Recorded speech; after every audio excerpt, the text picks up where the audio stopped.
What's up, everybody? We're back with our usual programming. It's episode 59, if I'm correct. 59. That's crazy. Yes, sir. Yes, sir. I think what is that? 59. Dang, wow, that's wild. See, now I'm starting to burp. It's not a good thing, man. I'm nervous, bruh. But ladies and gentlemen, I think we have a very good episode today because our guest is a very old educator. Very old, ancient. No, but it's one of our old teachers from middle school. It's been a long time. Yeah, really, I'm sure we've each had an experience with him in classroom, like the laughs, the homework. But as we've all done, we're doing different things. And the last time I've spoken to him was probably, I actually saw him at my cousin's graduation ceremony thing. Oh, word? It was at ELAC, yeah, and I saw him there, and I dang. said, "Hey, what's up, mister?" So that's the last time, though. But before that, I would say it was like Middle school. yeah, middle school. Yes, for that's sure. the last time I saw him, bro. Middle school. Yeah. So you know what? Let's get him in here and Let's start, bro. let's start it. All right, here we go. Joining. Yeah, ladies and gentlemen, Mr. Cortez as he joins Hey. Zoom. Hey, like that. Little picture. Is he on? Is he there? Hello. Oh, Mr. Cortez. Mr. Cortez, how you doing? Good afternoon, gentlemen. How's it going? Well, Good. How about yourself? Oh man, can't complain. Beautiful day today, so just hanging, man. Glad to see you guys. Yeah, no, it's. Hey, Oh, go I ahead. like that background. I like that background. Yeah, I was just in the middle of updating. My bad. Oh no, yeah, but yeah, it's. We're just saying before, it's been a while. It's been a long time. But I was telling Bruce, I don't know if you recall, but the last time we had an interaction was there was like a huge amalgamation of high school graduations at ELAC, I think. Yeah, it was at ELAC, and I saw you there. But it was a quick like, "Hey, how you doing, Mister This and that," and did their own thing. But that was the last. that was probably last year, right? Last year at ELAC, Yeah, or maybe 2 years ago. Yeah, I believe so. Yeah. So it was a while Yeah, back. it's been a minute. Yeah, but before that, I know, like Bruce said, it was middle school. I think for me, yeah. How old are you guys now, if you don't mind me asking? 24. Yeah, 24. 24. Good Lord. 24. Jesus. We were doing the math. We're like, when did we have Mr. Cortez as an algebra teacher? And Yeah. we did it. I think. Yeah, we did. I think you were 25. I think we came up with. Sounds about right. I'm 39 now. I'm gonna be 39 this year. Yeah. So Wow. you guys are 24. You guys are probably like 12, no? 12 or 13 when I had you guys? Yeah. That's right. Yeah. Yeah. So, yeah, I was, 25, 26 maybe. Oh man. That is crazy. So it's, How time I was flies. like your age almost. I was like you guys' age almost. Yeah. Damn. Oh my goodness gracious. Right on. So Mr. Cortez, you still teach? I actually do. I'm not at Gage anymore. I haven't been at Gage since like 2013. But now I'm working at a continuation school over in Southgate. Oh, okay, that's cool. So yeah, Still so teaching. teaching. How's it going right now with the whole quarantine? Do you via Zoom or? Yeah, I zoom with the kids. I try to be available like every day, but a lot of the times they have issues going on at home, or they have little brothers and little sisters who are using the computer, or they don't have access to the internet. So there's a lot of glitches that we haven't actually worked out yet. Nobody was prepared for this. Yeah. No, I work at houses with my clients, and like it's the same thing. I see moms and like parents struggling with like having other kids trying to get on the computer at the same time. The Wi-Fi goes down. Kid needs help over here. Another kid needs help over here. We're like, oh man, it's tough. It's tough. Yeah, or it's funny. Like we'll be on the Zoom and mom's in the background yelling like, "Hey, bájale el volumen a la televisión," or like threatening kids with a chancla or something. I'm just like, damn, we're kind of that, So I don't know what that was. Yeah, I'll be like, I didn't see any of that. It's all good. Oh man, It's pretty interesting. Crazy times right now, but. Are you still teaching math? I am actually, but now I do the whole spectrum. I do algebra 1, algebra 2, and geometry. Oh, nice. Yeah, I Cool. cover a little bit of everything now. So, What grade do you teach? what's a continuation high school? So it's pretty much like 9 through Okay. 12. 9 to 12. Oh, okay. The focus is mainly on students who are behind on credits and they're trying to graduate. Okay. So it's a little bit of everything. Yeah. Cool. And a question that I had was, did you start off at Gage? Was that like the first school that you started teaching at? Yeah, I actually, well, I went to Gage when I was growing up. I went to Gage as a student, and when the opportunity came up to teach at Gage, I was like super excited about it. So, Nice. Okay. Gage was my first teaching job. Giving back to the community. That's cool. That's right, man. That's right. Keep it local, man. You know? Yes, nice. Yo, All right. mister. What's He up? raised his hand up. Is that what that was? Yo, mister. What's up, Yo, man? How's it mister. So going? trip on this. I was going through my sister's old stuff, right? And I found her yearbook. And Okay. guess who else was in the yearbook? Mr. Cortez over here. Are you serious? Yeah, look, I still have the picture. I don't know if you mind if I show it, but No, I don't mind. Whatever. I It's still all have good. it. Oh, let me find it real quick. So here's the first one. Where it's Cortez. Homecoming Prince. Oh, okay, Mr. Cortez. All Okay, right. okay. Right And then on, there's all this one right. too. And then this is his yearbook picture right there. I don't know if you guys can see it. Oh, you're right. Kind of clean. Damn. I'll Waffle soy. just send it to you guys. But yeah, I was like, damn, I didn't think I was gonna see some familiar face in here.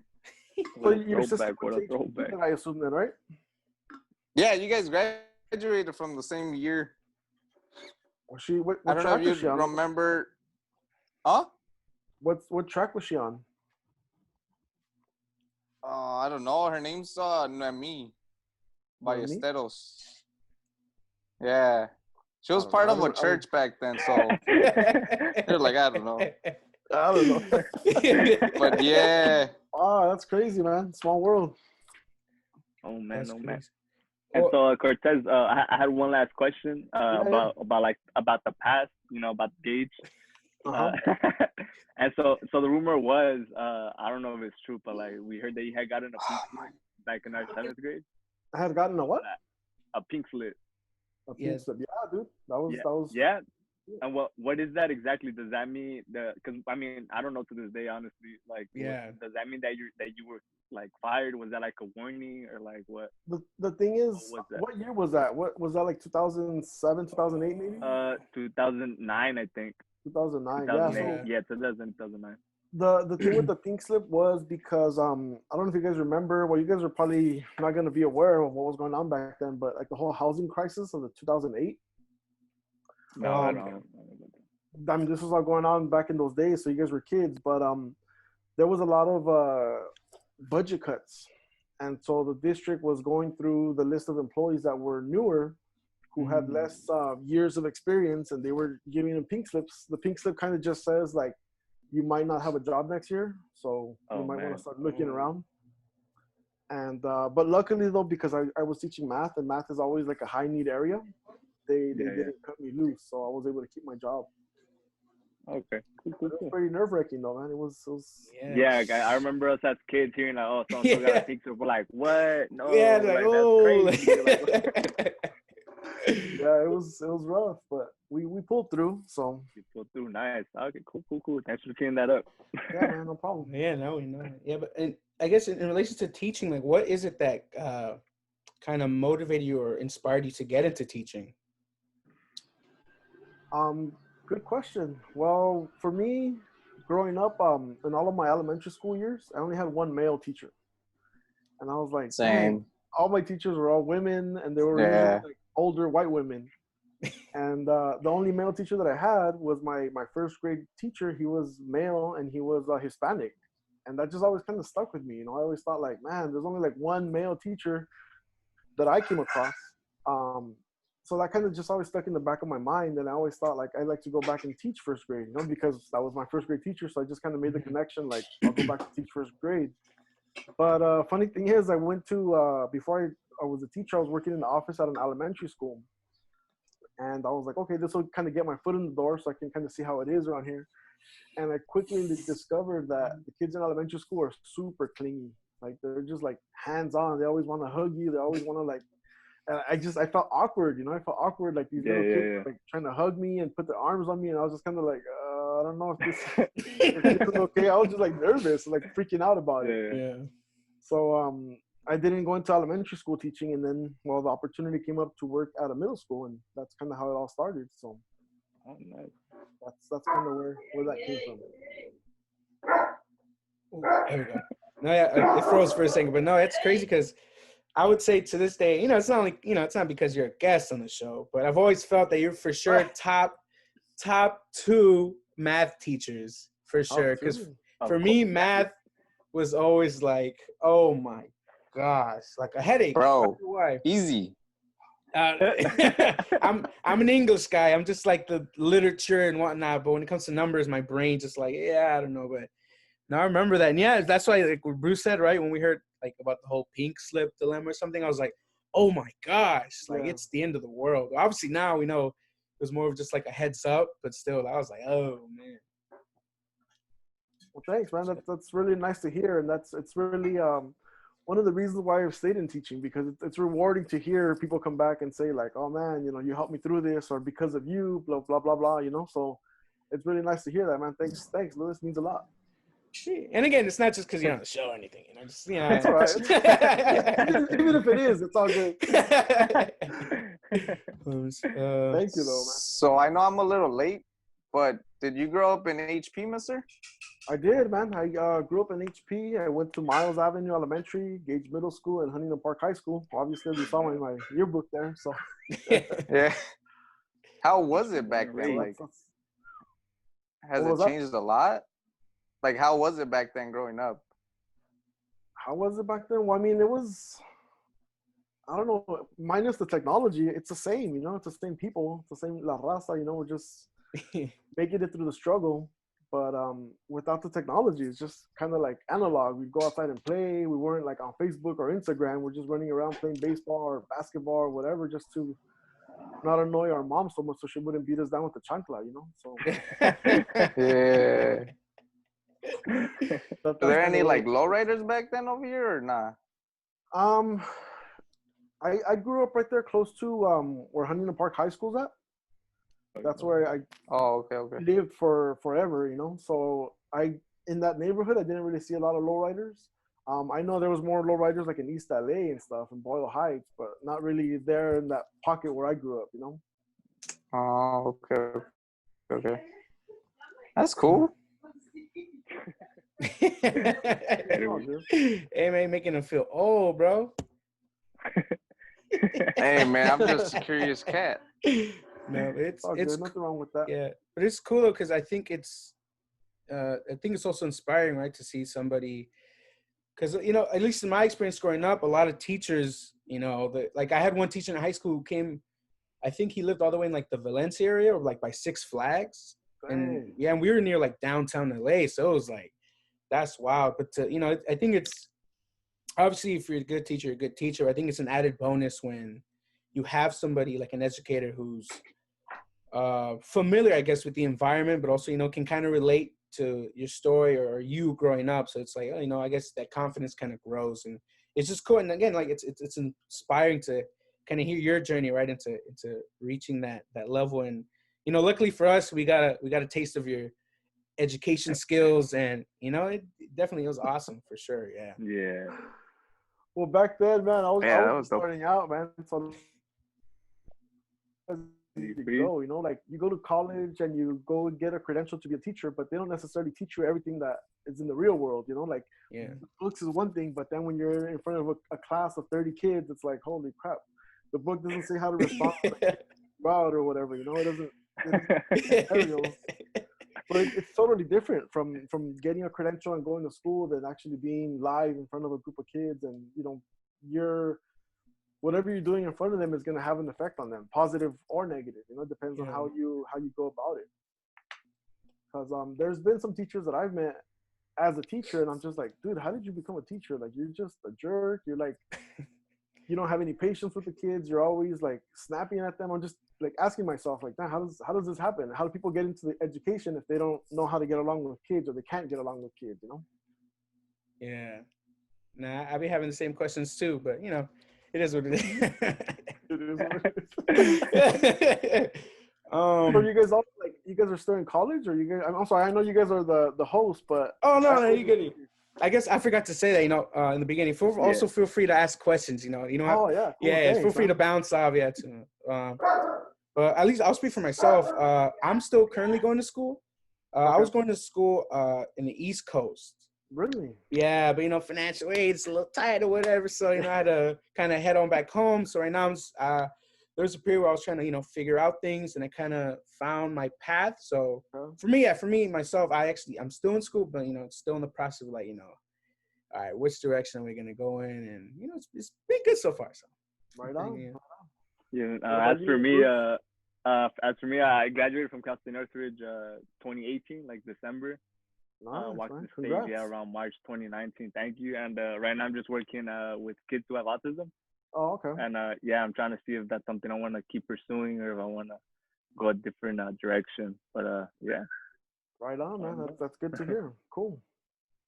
Edward. Oh, I'm taking my last summer class, so I'm technically graduating summer 2020. Okay. From CSUN as well. Nice. But I'm actually applying to the credential program right now. Oh, really? Because I want to be a high school math teacher. Damn. Yeah. Right Thank you.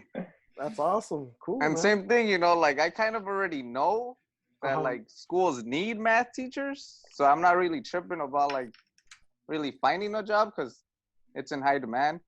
But I was actually going to ask if you have any like suggestions or like any advice on like the whole credential program. My own experience, I went to a credential program through National University, which was super expensive. So if you can get your credential like for free or subsidized somehow, that would be the best way to go, I think. Just because those student loans ain't no joke, man. You know, I know people that are my age that are still paying student loans, and that's tragic. Oh, okay, yeah, because for me, since I already went to CSUN, there are actually like so many programs right now where it's like I still have to pass the CSET, but they're like, oh, if you stay for like take these classes, we'll even pay for your CSET, and then we'll give you like $500 for passing them or something. Nice. That sounds pretty good. And then same thing with the credential. That's why I'm like, yo. But now it was cool hearing that, you know, not everything you read on the book is the same as in real life. Especially not in teaching, man. Jesus. Lord knows, especially not in teaching. In the middle school grades. Yeah, like I'm even wondering, like, am I going to be taught? Are you going to be taught what? Just cut off. It's like a delay. I don't know if it's my internet or whatever, because I'm using my phone's hotspot. My house internet's down, so I'm trying to use my hotspot. So maybe screwing up the connection. So my bad. No worries. No, you're good. Edward's cutting off on our end too, so we kind of mid sentence. Yeah. You're good though. But no, but I think to even clarify, at least because I've considered like maybe teaching as a potential like a career, right? Because I've had like little experience here and there, whether it's teaching like a music class or even a dance class, and I just love the idea of being able to just teach something, right, and having an impact on somebody, whether big or small. Right. So I always think like I go back to like my days as a student. I'm like, oh my gosh, like how these teachers prepare for like that, like a hard-headed kid or that kid who like always asking like for extra time, or like something like, oh, like that. Definitely it's not time in the book, but I guess that just comes with the experience and the time that you take to kind of like, all right, here we go. I think a lot of it is your attitude. If you have like an open attitude and you're willing to like help out, then you'll have a job wherever you go. And then it won't be so like such a drag for you. Because I'm telling you, some of these teachers that I've met, dude, they're like, you ask them a question like, oh, the time for asking questions already passed, or it's like, dude, what the hell? I'm not gonna know all the answers first time like, it just doesn't seem right. Yeah. But yeah, having a positive attitude and just being open to like listening to the kids or hearing them out. You know, sometimes it's not so much that they don't get, it's just there's so much stuff going on at home that it's kind of hard to focus on algebra when, you know, you don't know where you're going to be sleeping tonight or whatever. You know, there's a lot of stuff going on like that that isn't really like published or isn't really talked about, you know? Yeah, and I get, well, that just sparked the question in my head, right? If you know, if you were working on the teacher's handbook, right? Is there like one major tip that you would put in there, I guess, in relation to, because obviously, you know, you learn your craft with its math, English, science, but in terms of like student relations, right? Or handling, you know, situations where there could be, you know, a problem at home or in school, whatnot. Is there like one tip or one change you would make in that teacher's handbook that you think would help and benefit not just teachers, but students along the way? I don't know if it's necessarily in the teacher's handbook, but I think a lot of teachers, they take things personal. And that's kind of where the conflict arises. You know, it's like you ask a kid a question, they respond to you a certain way, not necessarily because they don't like you. Maybe it's just that they're having a bad day or they're embarrassed. Yeah. Like, it's crazy the effect that their peers have on the students, you know? So sometimes the kids will be really like in their little shells, and instead of responding to you in a way that says, I don't know something, they would rather give you like attitude so that their friends don't think they're stupid, you know, because that's like a big deal. Like, oh my God, my friends think I'm stupid. So they'll snap at you and they'll give you attitude. And a lot of times teachers take it personal. And then that's where you see all these YouTube videos where kids are fighting with the teachers and they're throwing punches and all this stuff. It's like, you just can't take it personal. If it's a job, you don't know what the kid's background is. You don't know what happened earlier that morning. You don't know what's going on. So you can't take it personal. That's kind of the bottom line. Just, you know, awesome. You roll with it, but you just can't take it personal. Yeah. Right. You heard that, Edward? Don't yeah, take you it heard personal, that? I was going to say, you wrote that down? Bro, I'm going to tell him to meet me in the parking lot. That'll be his last day as a teacher. Yo, I'm going to teach them how to add my fist to their face, man. Oh my God. You know somebody's going to be out there like, oh, damn, they're going to be looking at this and be like, see, Mr. Leon said this before. So it's going to happen. It was premeditated, bro. Yeah. Exactly. Yeah, man. That's the biggest thing, I think, you know. And just keeping your cool, I guess, because, man, it's really easy to just go off on somebody. But, man, with all these phones now and cameras everywhere, it's like somebody's going to have a recording of something. And that's it. It's over. Goodness. And it's not worth it, you know. So, no, yeah, I can only imagine. Like you said, there's everybody's recording, but make sure everybody take notes, dude. This is good for you, bro. And maybe for anybody else watching this. Bro, I'm gonna have like a scrambler or something in the room, so we're recording.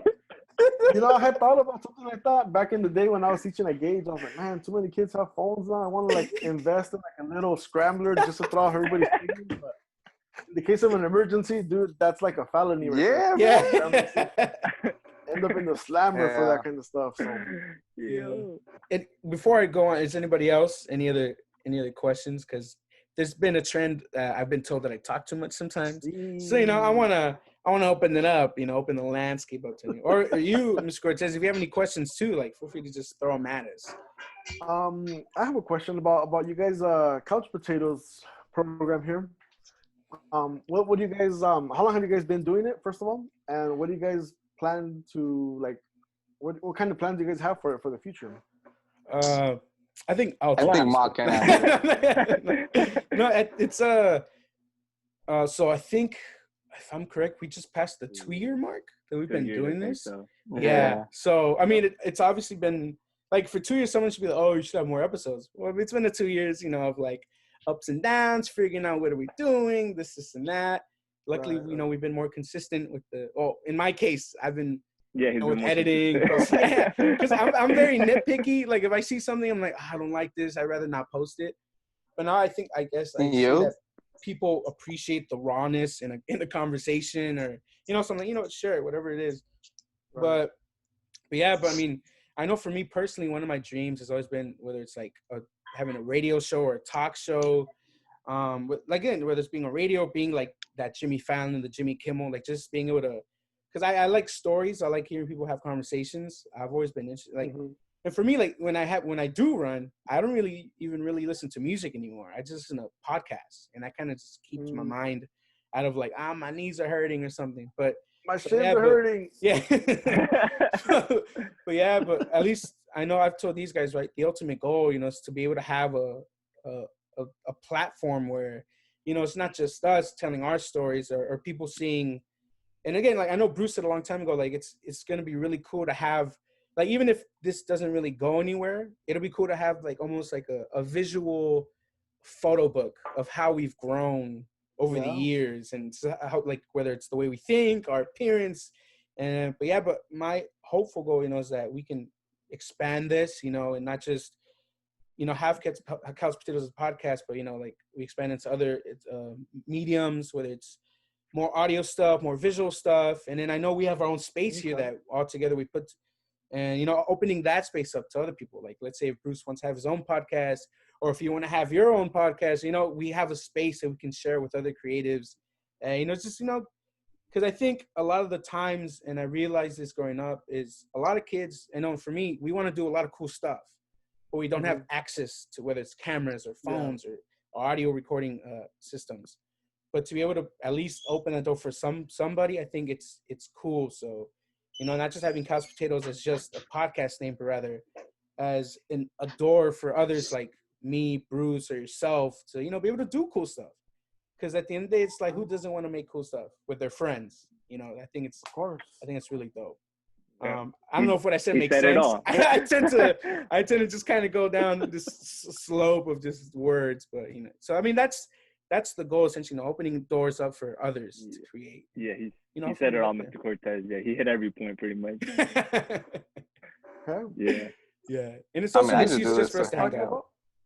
Yeah, just hang out. I remember he came up to us. He texted us. He's like, "Oh, I have an idea. I want to run it by you guys, see if you guys are down." He went to McDonald's. He's like, "Oh yeah, that was the first official meeting."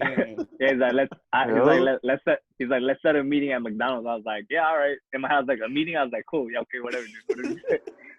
And then he told me, and I was like, it sounds pretty cool. Because in my head, I was like, I don't really hang out with you guys. I was like, I'm down.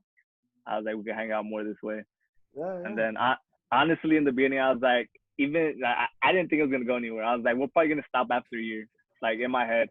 But then as we kept going, I was like, you know what? I was like, we can keep doing this. We could actually build on it. We can keep going. And here we are 2 years later. We're still doing it. It's pretty cool. Right on, man.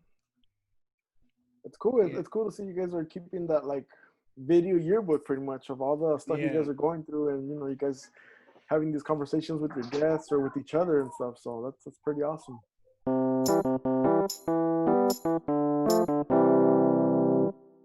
So everybody's watching, listening. We're back. Sorry for the technical difficulty. Again, our budget is a little limited, but we're back. We do with what we can with what we have. So going back, so I know before we get started, Bruce, I know you had something you wanted to ask. Yes, sir. All right, so Mr. Cortez, since you did mention, how we have our podcast and how we're trying to, we talked about how we're trying to build something. We've noticed that on Instagram that you usually post about, I think, a business that you have or that you're starting up, like printing shirts, buttons.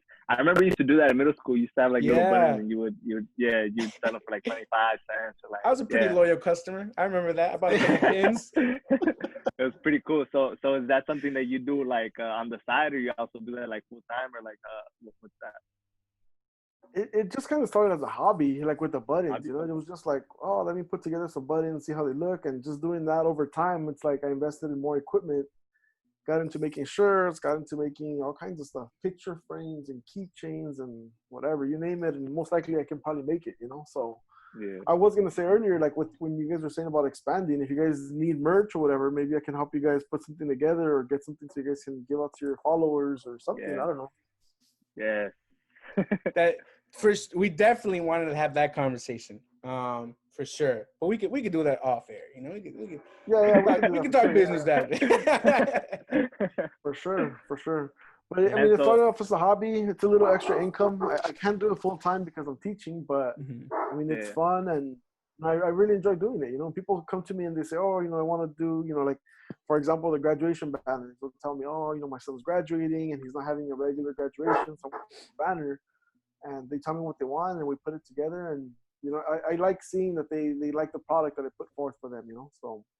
yeah. And so, are you limited to just like schools, or you anyone who follows you on Instagram or knows you, like they tell you?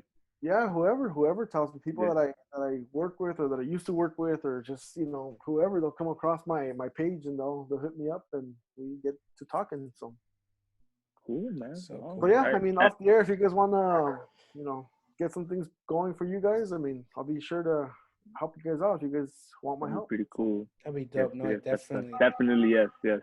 And then another thing too, I saw that my bad. I saw that you have like another thing, like a photo booth type. That's what I was gonna be.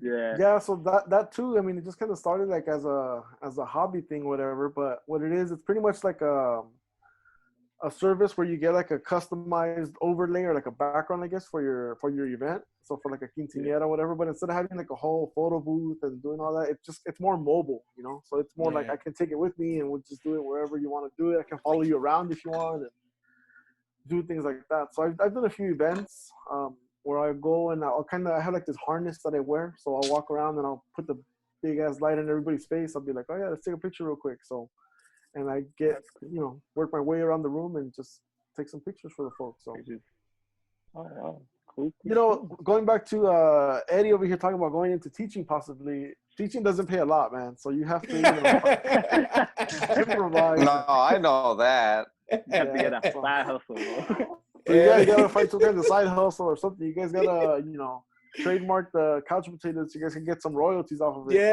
Yeah. Teacher salary is not gonna pay the bills only. It's not gonna cut it. So when did you start it up again, or when did you have the idea to like make an Instagram and like start promoting yourself?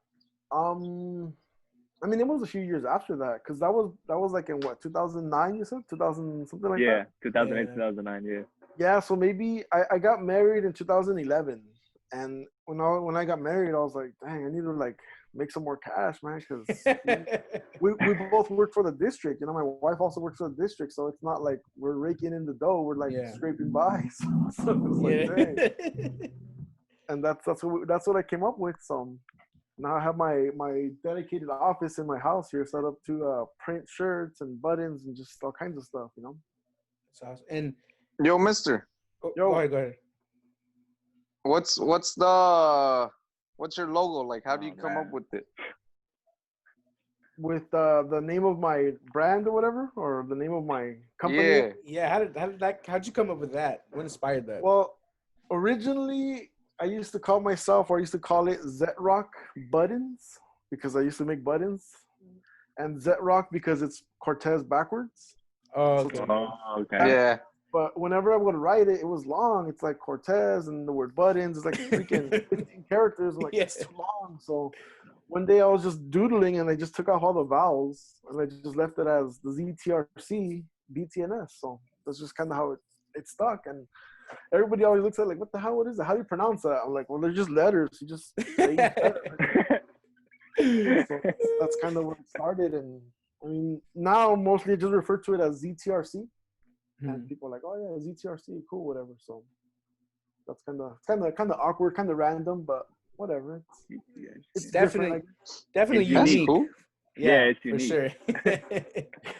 Yeah, because I remember because there was a time when I was like, oh, I want to see like if there are any old teachers who are on Instagram or anything, and I saw the handle and I was like, ZT, who's this? And I would scroll and I saw your face. I was like, oh, this is Mr. Cortez. Mr. Cortez, yeah. So it definitely caught my attention for sure. So thanks, man. Yeah, that reminds me of like when we were trying to come up with a name for the podcast.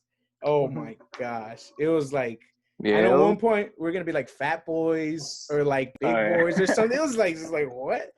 And I think one of these two guys probably mentioned, couch potatoes or something. And I was like, no, we were almost going to be Couch Bears because our original logo was like I had my cousin draw it up, and it was I colored it in, did some stuff on Photoshop, and it was just like three bears, kind of representing who we are on the couch. But yeah, luckily we didn't go with that name, so we went with couch potatoes. Couch and potatoes. Hey, maybe later as you guys grow, you guys can bring it back and incorporate it, Sure, and yeah. do like a spin-off. So Couch bear, I'm gonna save that one. yeah, couch bears, couch potatoes. Yeah, you guys got more options. You guys are young, so of course. Yeah, no, and I was curious as to like how was it when you really first, I guess, because you say it's more of a hobby, but when you found yourself kind of, I guess, putting more time and I guess putting more money into it, right? Like how do you manage to balance that between teaching and kind of working also on the side hustle? Well, for me, it's mostly like I don't really advertise a lot. I don't have like a billboard or commercials or whatever. I don't make flyers. It's most of the work that I do is mostly through like referrals. So I'll do something for somebody. They usually like it. They tell their friends or their families, and then they reach out to me. And that's usually how it works. Like it's not so much that I do work for like, I mean, if it's somebody that I don't know, they'll tell me, oh, because you did such and such project for so and so, and then that's kind of how I get connected with other people. So it doesn't take a lot of time because I'm not like marketing and doing all kinds of stuff to get new customers. I just kind of like I have all the equipment. I do the stuff on my own, like I said, like as a hobby. But then when people ask me for something, and that's kind of when I like jump into that. Like, oh, I want to do coffee mugs. So that's kind of how that started because my wife's cousin was going to get married and they wanted to get some mugs done. And I was like, man, I can totally do those mugs for you. She's going to order them online. They're going to cost her like, I don't know, like $9 each. I was like, I could probably do them for half, So I ended up buying the machine and next thing you know, I started doing mugs. It's like, just like that. Damn, hustler over here. Yeah, man, for sure. I mean, that's how you got to think. You can't always be like, if there's something you can do yourself or something, with the technology, you can learn anything you want, Yeah. Your production, graphic design, whatever you want to learn, you can always learn it if you want to like put the time into it.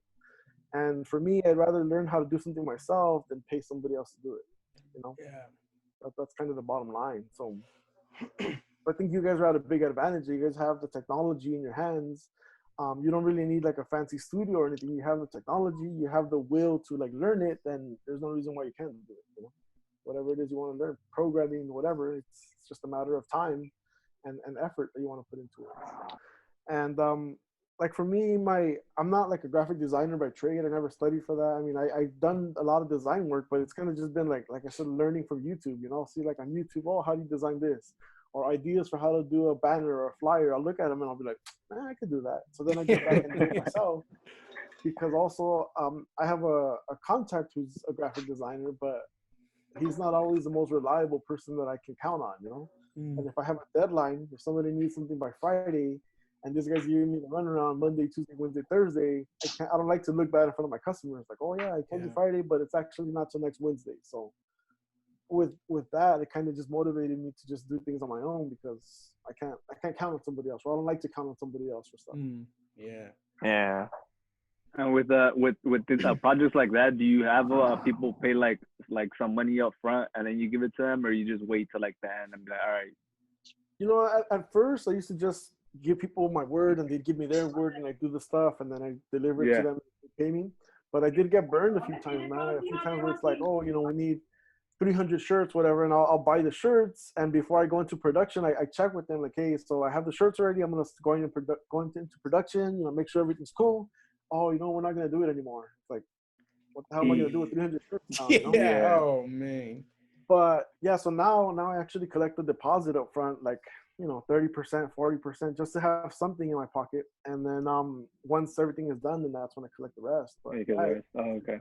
Dude, it's bad getting burned like that because you trust people and you don't want to be like a jerk, like, oh, well, I need money up front. But in this business, like, you don't want to spend all your money buying product and then nobody's going to buy it from you. Like, what, you're going to be stuck with the product, and that sucks, Luckily, I hadn't printed on those shirts yet, or else I would have really been screwed. Yeah. But luckily, they were black shirts. They didn't have any print on them. So I've been able to use those, like, this is like a year and a half ago, I think. I finally just recently finished using up all those shirts for orders. But that upfront investment, that was out of my pocket. So it was like, dang, I was out like, I don't know, a couple $100 that I spent buying all those shirts. So I had to, recuperate my expense over time. So So yeah, definitely collect a deposit if Okay. if you're spending money on product, you wanna collect Yeah, a deposit at for least. sure. Yeah, And have something to back it up. That's good. yeah, Exactly. and is there a specific product that every time they order, that's like your favorite to work on or to make? I've really been enjoying doing the banners, dude. The banners are really like, I think it's a lot of fun because it's such a big canvas and there's so much that can go on there. And it's funny because my customers usually come with me like, oh, I want to put this on there and a little star and a picture, and they get all crazy. But then I tell them like, really, do you want it to look all busy, or you want to try to keep it simple and get your point across? So they kind of think about it, and then I show them my concept, and they're like, yeah, I think I like what you came up with better than my freaking bells and whistles and fireworks Yeah. and sparks and all kind of stuff going on. Sometimes less is more. So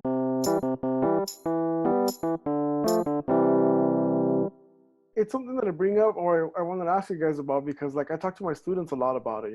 It's a continuation school, so a lot of them don't really have the aspirations to go to a 4-year college or university. A lot of them have already like pretty much dropped out of school and they kind of came back, or they're still thinking about dropping out. So it's a different population than like at a traditional school, at a comprehensive high school. But one thing that I tell my students is like, I try to help them with their finances. I try to tell them like, don't get credit cards just to get them, just for the sake of getting, because Yeah. I tell them in my own experience, I started getting into credit card debt when I was 17, because that's when I started going to college, and I didn't finish paying off all my credit cards until I was like 35. So it took me like a long time to pay credit card debt, because nobody really explains it to you. Unfortunately, in school, they don't really teach you like, interest rates and minimum payments and all this stuff. And as a kid, right out of high school, it's like, oh, I have a credit card. Let me pay for dinner. Oh, let me go on a shopping spree. And then later it's like, oh, well, the minimum payment's only $20, so I can afford it. But the reality is you're not affording it. If you can't pay for it, you can't afford it. Yeah. So I just wanted to see what you guys' thoughts were like on that kind of stuff, because I know it's not taught in school, so I was just curious. Yeah, no. For me, luckily, I have my brother, so he helped me out through that route. He went through everything since we're first generation. He went through everything first, and then as I came, he's like, all right, do this, do that, get a credit card, but like only use it if you got the money to pay it back, so that you can start building your credit. And I was like, all right, cool. So yeah, the only reason I have the loan was because I needed to pay like rent off, and I didn't want to ask my parents. So I was like, all right, small loan, and then I'll pay it back as soon as I can, and that's what I'm doing right now. But yeah, hopefully, I mean, thankful for my brother that he was there for me, because like you said, some people don't have like guidance for them, and it goes wild. Exactly, and it doesn't take a lot to go down the deep end. Yeah. It's like you buy something there, pretty soon your bill's like 500, or you maxed out your credit card, and it's just all like a downward spiral from there. Yeah, and it's just tough to get yourself out of that. And yeah, no, and it's crazy because I've always wondered like why. Maybe because some people are, they should make it in elective, right? The idea of like, a class where they teach the finance basics, right? But I've always felt like it should be kind of mandatory, because even let's say if your plan isn't to go to college or anything, but straight out of high school, if your plan is to get a job and move out, you at least have an idea like, okay, this is where I'm at financially. I can probably make this move a year later, or at least help people plan ahead of time. Obviously things may change and whatnot, but at least there's that knowledge that you can kind of adjust or adapt to whatever situation you're in financially. Yeah, that's kind of what I try to do in my class. Like, I know it's not part of the curriculum. I mean, it's algebra 1, geometry, algebra 2. It's not financial literacy or anything, but I try to incorporate it into my class, because I know that most of my students are either 18 or they're already like about to be 18. So the credit card companies are just waiting to that's when they start. The hungry sharks, trying to fish them in. They're like, all right, you're 18. They're circling around. They're just waiting. Turn 18. Boom, here's your credit card. And that's it. You belong to Discover, MasterCard, or whatever. So I've made it like a part of my class since I've been at the school. And this is my 3rd year there. And I try to tell the kids, like, nobody knows how to write a check. A lot of these kids don't know how to like balance a checkbook, or they don't. I mean, it's sad that a lot of these skills maybe we don't write checks as often because everything's electronic, direct deposit, whatever. But dang, it's like you still gotta know how to fill out these forms. You still gotta know how to like write a check. 'Cause what if they don't take debit card or whatever? You have to pay by check or whatever the case is. those are skills that I try to incorporate because I'm telling you, man, these kids, it's tragic. Yeah, no, you're right. No. Yeah. It's a reality. Yeah, it's tough. It's a sad reality. Yeah. Yeah. I was curious, because we have our perspective and what we think and whatnot, but from your perspective as an educator, as somebody who's definitely experienced and lived more than us, I'm sure you're aware of like the current civil unrest that's happening right now in Los Angeles, and really in the country and around the world. Right. And I think it's been happening a lot, but I think the case of George Floyd really triggered that into a large movement. And on the topic of relations between civilians of the community and government and law enforcement, and I was curious your perspective, what your thoughts were on the current climate that we're living in, and really because we kind of talk about past, present, and I kind of want to focus on the future now. If you think with movements like this, does it really progress the idea of change, or does the future, I guess some people say, does it seem brighter with everything that's happening? There's definitely a lot going on. This whole thing with, like you said, the civil unrest, and along with the pandemic, it's a whole lot of stuff that nobody was really prepared for. It's unfortunate that things have to go to these measures for people to notice things. Like, I think a lot of things that's what I was saying, that have been going on for years, and nobody says or does anything about it.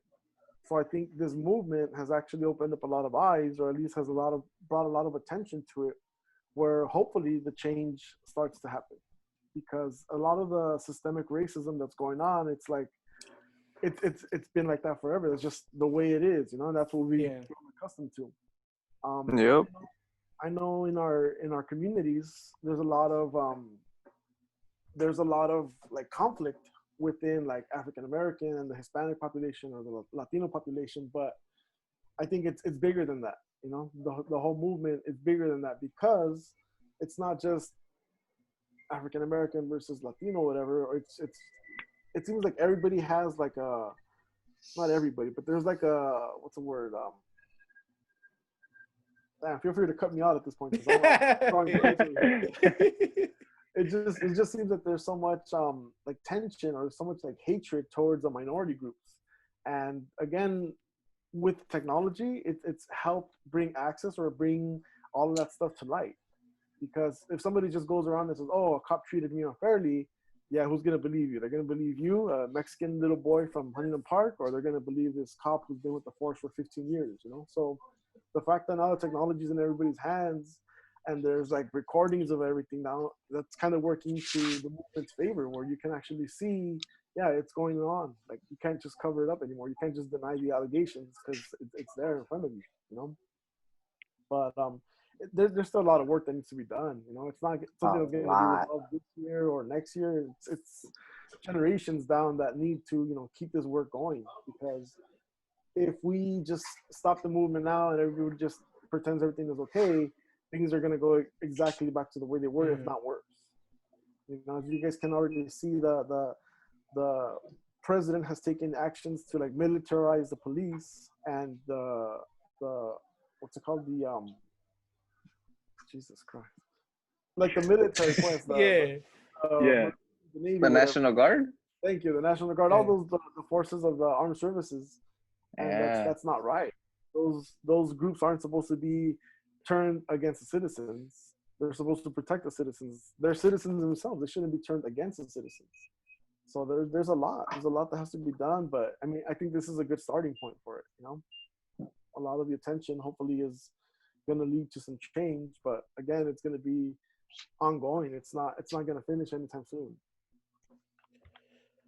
Yeah, no, and it's funny because I know, like, even with family, right? I know, like, and I'll tell like a lot of the kids who have workshops with in my church and stuff, like, it's sometimes it may be awkward to have conversations like this, but I think it's important to have conversations, because you at least talk about it. Because if you're kind of like, oh, if you stay ignorant, it's like, it's almost like you're choosing, you know what, the information's there, but I don't really want to. And then that's what keeps the cycle going.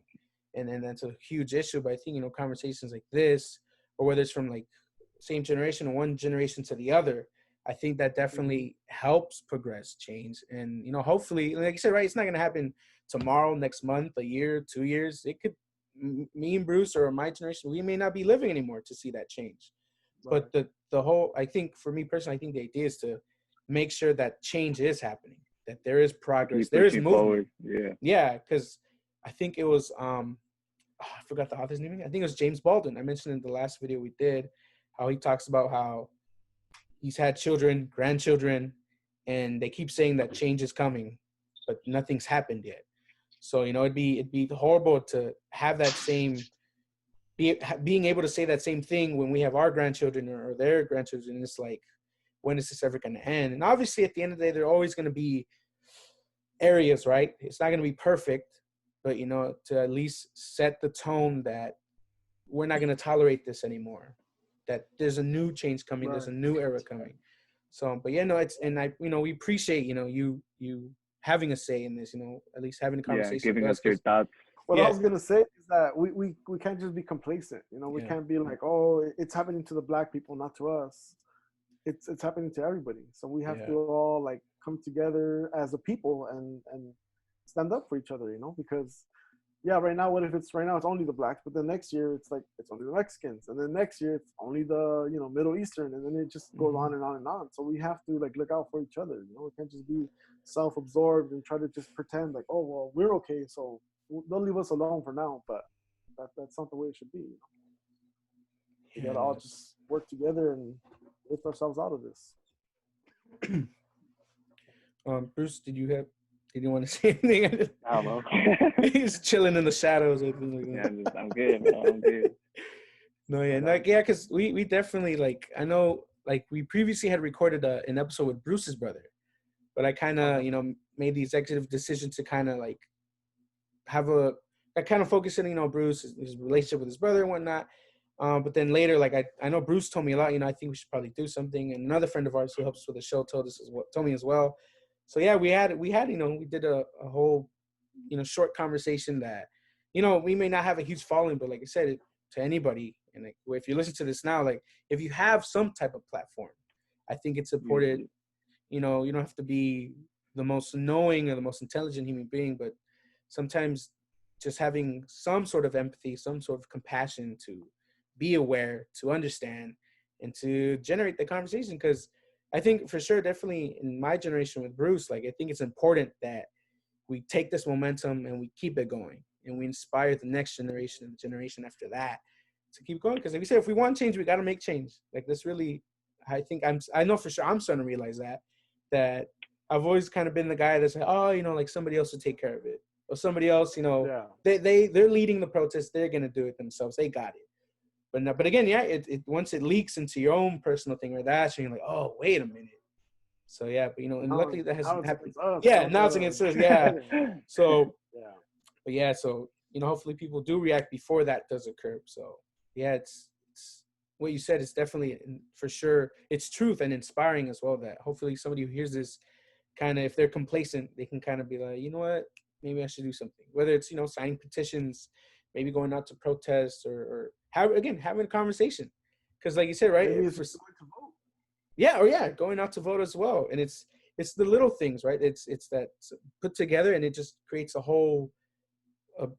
big movement, this big momentum that we can use. And I always tell, like, and you mentioned earlier, right, within the Hispanic Latin community, for some reason, like, I like to joke that, hey, you know, we're kind of in the same boat, but it's like, for some reason, there's still that divisiveness. Even between our own community, there's still divisiveness between us.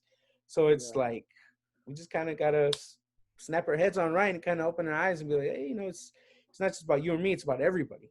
And, you know, at the end of the day, and it's not even just about us. It's about the future generations. Yeah. Your kids. You know, that's who's really going to see the either the benefits or the repercussions of no action. So we have to really think more, not so much on ourselves, but just going forward, like what's to come. You know, when you have a son or daughter, are you going to want them to grow up in a world where they're afraid of the cops, or where they're like, you know that their voice doesn't count, or, you know, you don't want to put that environment or make that environment a reality for them. So you want to try to do the best you can for them and expect more people to contribute, you know, more people to do their part. Definitely. Yeah, no, and again, you know, hopefully so whoever's watching this or hearing this can take that and kind of use it, you know, as some form of motivation or something to do something. Because like you said, and I always forget, yeah, it's not just about us. It's again about the next 10, 20, 30, 40 years. Yeah, even when we're long gone, it's we're setting, it's almost like we're setting the standard for the next people. So Right. yeah, no, but Bruce, do you have any final comments, questions? Nah, we're good. Thank you, Mr. Cortez. If you're gonna end it right here, thank you, Mr. Cortez, for giving us your thoughts, having this conversation with us. Because like Louis said, I know some people, they get uncomfortable, and yeah, thank you, appreciate you. Yeah, no problem, man. Thank you guys for having me. It was a pleasure. It was good seeing you guys, and good to hear that you guys are doing things, man. It's also feeling inside to know that you guys, turned out all right after all this. Yeah, all things considered. Yeah. Yeah, and it's again, appreciate you taking the time to do this. It's awesome to again be able to speak to people who have influenced us in their lives, left an impact. But yeah, thank you again. I had a great time. I hope you had a great time as well, on the show. And hopefully when everything, hopefully in terms of the quarantine pandemic, hopefully one day we can kind of have you finally in our physical studio set. We're gonna have you here. Yeah, man, I'd be down for that. It'd be an honor to be there with you guys. But again, thank you so much, Mr. Cortez. It was an honor having you on the show. And for sure, we'll plug your business in. We'll put it down in the description. Make sure that everybody, if you need a shirt, a mug, a poster, a banner, whatever it is, whatever we got the guy, the man right here. Good looking out, guys. Thank you. Yeah, for sure. And definitely, and as always, I'm going to close out the show. If you're watching this, stay fat with a PH. God bless. Shout out to Zendaya. Shout out to Kira. Shout out to Angie Rose. Shout out to Arthur Gunn. Shout out to, what's his name? Alejandro, a.k.a. Scary Pool Party. And we'll see you guys in the next episode, everybody. Peace out. Bye-bye.